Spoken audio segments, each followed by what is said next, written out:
Paper Mario is weird. Of course, he's supposed to be Mario, but made of paper. And yet, something about his design just feels off. The blank, soulless eyes, the incorrect coloration of his mustache, this guy just seems so empty and dull.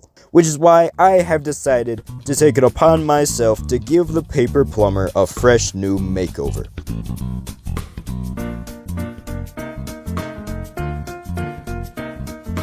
After gathering a few reference images, it was time to sketch out a draft for the design.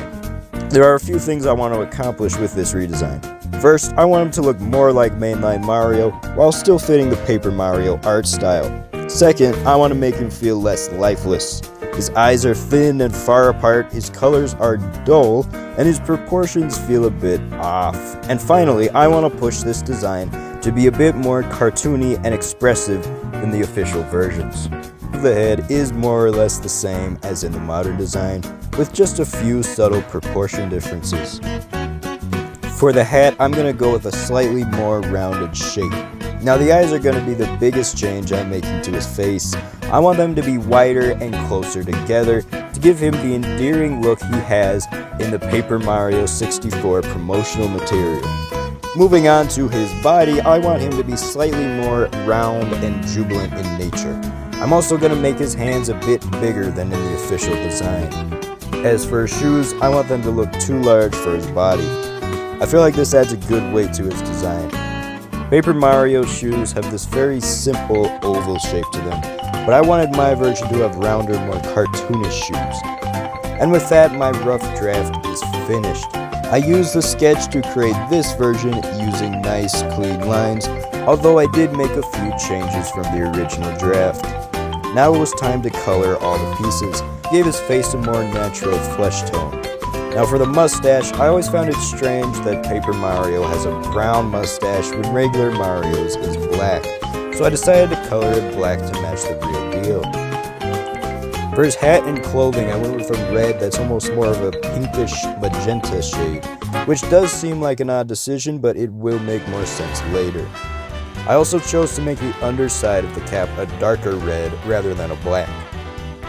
I chose a more vibrant blue for the overalls and a pretty normal brown for the shoes and hair, as well as the typical yellow and white for the gloves and buttons. Now he's already looking a lot better so far, but I want to do something special. In the 1000-Year Door, Super Paper Mario, and Sticker Star, Mario has this really nice shading that he doesn't have in later games. So I wanted to do something like that to add some depth to my version of the character.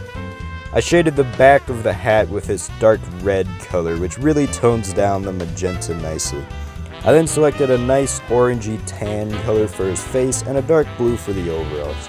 The shoes and hair use the same dark brown, and the gloves get a bluish gray.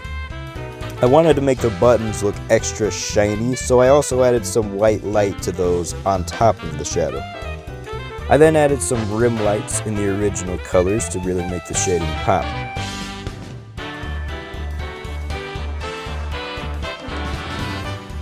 I'll just add a white border, and I'd say our Paper Mario redesign is finished. Or is it? You see, there's one last thing I want to add to this redesign that has never been done in an official Paper Mario game. You see, on the box art of more recent games like Color Splash and the Origami King, Mario has this really nice papery texture. And I think that would be the perfect finishing touch to our redesign. So I brought Mario into Blender and added a cardstock normal map, which I think really sells the idea that this character is made of paper. And now, without further ado, here is the final redesign for Paper Mario. I think he looks really good, especially when compared to Paper Mario from the most recent game, the Origami King. But what do you think? Is this a good redesign, or do you prefer the original? Let me know in the comments. Anyway, I thank you for watching all the way through. I hope you enjoyed seeing my process behind this project. And if you did enjoy the video, be sure to subscribe for more Paper Mario content coming soon. Goodbye.